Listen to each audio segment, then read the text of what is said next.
रामचंद्र कह गए सियासे की ऐसा कलयुग आएगा।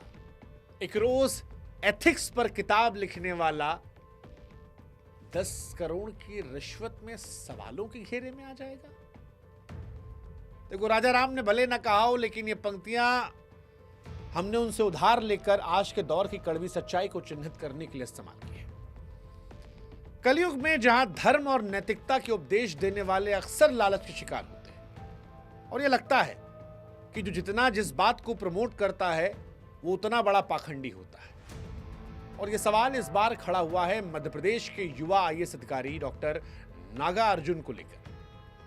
डॉक्टर नागार्जुन पर अभी आरोप सिद्ध नहीं हुए हैं, लेकिन जो आरोप लगे हैं वो गंभीर है, क्योंकि एक तरफ वो यूपीएससी एस्पिरेंट के लिए प्रेरणा के स्रोत रहे।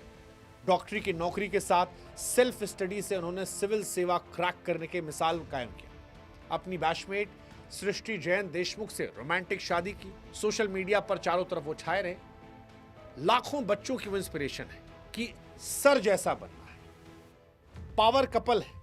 लेकिन दूसरी तरफ उन पर आरोप है कि एक कंपनी जिस पर 51 करोड़ रुपए का जुर्माना लगा था, उसको उन्होंने 400 रुपए में तब्दील कर दिया।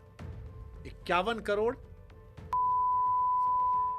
और ये करने के एवज में उन पर आरोप है कि 10 करोड़ रुपए की रिश्वत थी।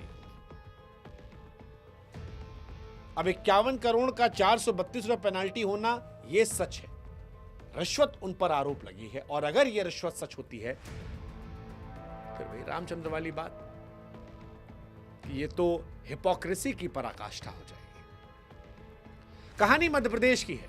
मध्य प्रदेश के हरदा जिले में इंदौर बैतूल हाईवे को 4 लेन बनाने का काम चल रहा था। यह काम पाथ इंडिया प्राइवेट लिमिटेड नाम की कंपनी को मिला था। कंपनी को सड़क बनाने के लिए मिट्टी और मोरंग निकालने की इजाजत थी, लेकिन कंपनी नियम तोड़े।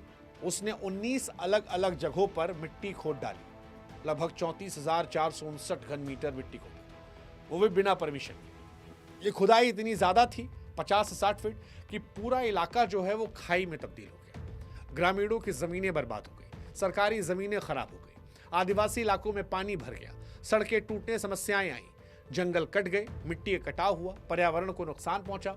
मध्य प्रदेश में अवैध खनन वैसे तो कोई नई बात नहीं है, लेकिन इस बार यह मामला बड़ा हैरान करने वाला था। वैसे मध्य प्रदेश में खनन अवैध तरीके से करना कोई नई बात नहीं है, लेकिन इस बार ग्रामीणों ने कंपनी के खिलाफ गुस्सा दिखाया। 45 दिन तक धरना दिया, स्थानीय अखबारों में शिकायत की। एक वकील ने बताया कि कंपनी के खिलाफ कई शिकायतें दर्ज हुई। शुरू में अफसरों ने कुछ नहीं किया, बाद में जब दबाव बढ़ा तो गांव के तहसीलदार ने साइट की जांच की। उसकी रिपोर्ट कमजोर थी, ना फोटो, ना वीडियो, ना पंचनामा, सिर्फ बयान। इसमें सिर्फ अवैध खनन को माना गया। फिर भी खनिज विभाग ने जांच की और 2023 में हरदा के एडीएम कोर्ट ने फैसला सुनाया। जिस वक्त एडीएम थे प्रवीण फूल पगारे, कोर्ट ने कंपनी पर 51 करोड़ 67 लाख रुपए का जुर्माना लगाया, जिसमें 25 करोड़ 83 लाख अवैध खनन के लिए था और इतना ही पैसा पर्यावरण को नुकसान पहुंचाने के लिए भी। अब यह जुर्माना था क्योंकि कंपनी ने ठेके का गलत फायदा उठाकर माफिया जैसा खेल खेला, लेकिन कंपनी ने पैसा नहीं चुकाया। उसने अपील की, सरकारी सिस्टम का फायदा उठाया, लूप होल्स के जरिए सुनवाई चलती रही। लेकिन फिर खेल आया 2025 में, जब डॉक्टर नागार्जुन हरदा के नए एडीएम बने और यहीं से जादू हो गया। 51 करोड़ से जुर्माना जो है वो 4,000 में तब्दील हो गया। नागार्जुन को इस मामले की फिर से जांच मिली। उनका कहना था कि पहली जांच जो हुई थी वो गलत हुई थी। उन्होंने दावा किया कि अंधेरी खेड़ा इलाके में पाथ इंडिया के अलावा दूसरी जमीनों के मालिकों ने भी खनन की इजाजत ली थी, यानी सारा दोष कंपनी का नहीं था। साथ ही खनिज विभाग की गलती थी कि यह साफ नहीं हुआ कि असली गलती किसकी, और इसी आधार पर आदेश को बदला। 51 करोड़ रुपए का जुर्माना जो था वो 4,032 रुपए कर दिया, और कुछ अखबारों में तो 432 रुपया था। मतलब क्या ही कहा जाए। मतलब बड़ी हैरानी की बात यह है। और उनका तर्क यह था कि खनिज विभाग की लापरवाही की वजह से सही अपराधी पकड़े नहीं गए, इसलिए जुर्माना कम किया गया। लेकिन लोगों का गुस्सा जो था वो फूट पड़ा। कहा कि भैया 51 करोड़ का सरकारी पैसा कैसे माफ हो गया। आरटीआई डाला गया और जांच निकाली गई, बहुत सारी कहानियां हुई, लोगों ने जोर शोर मचाया और फिर वहां से निकल कर आया कहानी असली।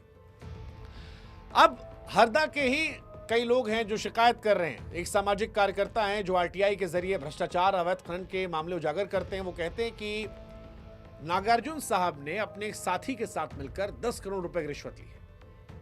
कुछ अखबारों में ये रिपोर्ट जो है पहले 1 करोड़ की थी, अब ये 10 करोड़ की आई है। ये आरटीआई एक्टिविस्ट के जरिए जुगाओं की। वो कहते हैं कि नागार्जुन के ड्राइवर या खनिज विभाग के कर्मचारी ने आरटीआई में पुष्टि की है कि ये रिश्वत का लेन देन उनकी आंखों के सामने हुआ। कंपनी ने पैसा अफसरों को दिया ताकि जुर्माना कम हो जाए और मुख्य आरोप नागार्जुन पर है। इसमें हरदा के पूर्व कलेक्टर का भी नाम सामने आया, ऋषि गर्ग उनका नाम है। प्रवीण पगारे जो 2023 में एडीएम थे, उस जांच से जुड़े थे। ये कहा जा रहा है कि 51 करोड़ का नुकसान पहुंचाने के बाद इतना बड़ा भ्रष्टाचार इतने कम में हो गया, ये उससे बड़ा भ्रष्टाचार है। यानी एक भ्रष्टाचार हुआ वहां पर, फिर उसको कवर करने के लिए भ्रष्टाचार किया गया। फिलहाल सोशल मीडिया पर यह मामला तूल पकड़ा है। लोग कह रहे हैं कि भैया क्या कलयुग है, एथिक्स पर किताब लिखिए, वही सबसे बड़े भ्रष्ट। सरकारी दफ्तरों में भ्रष्टाचार की चर्चा जो है चल रही है। और खास तौर पर यह आईएएस साहब की कहानी क्योंकि बड़ी फैंसी थी।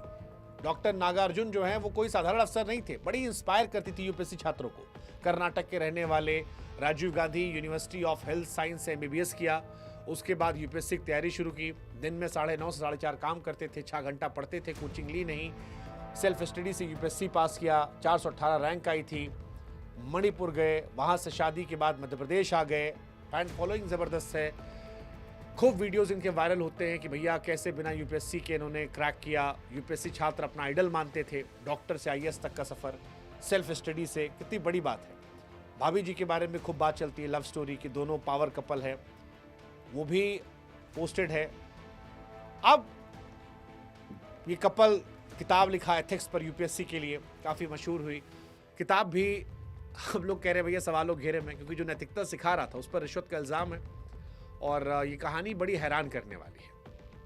खैर, ये कोई नया मामला नहीं है। मध्य प्रदेश में जैसा हमने कहा लंबा इतिहास है, मध्य प्रदेश में ये होता रहता है, लेकिन इस बार जिनका नाम सामने आया है वो परेशान करने वाला है। और अगर ये आरोप सही साबित होते हैं तो इनका करियर तो खतरे में है ही, लेकिन लोगों को भी दुख होगा कि यार वो आदमी जो इंस्पिरेशन था वो इस हद तक चला गया।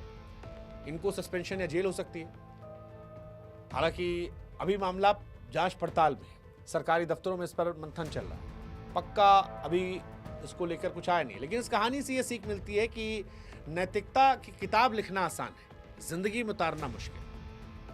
भगवान राम कह गए थे सच्चाई कर्मों में दिखनी चाहिए, बातों में नहीं। आप क्या सोचते हैं इस कहानी पर? कमेंट सेक्शन में बताइएगा।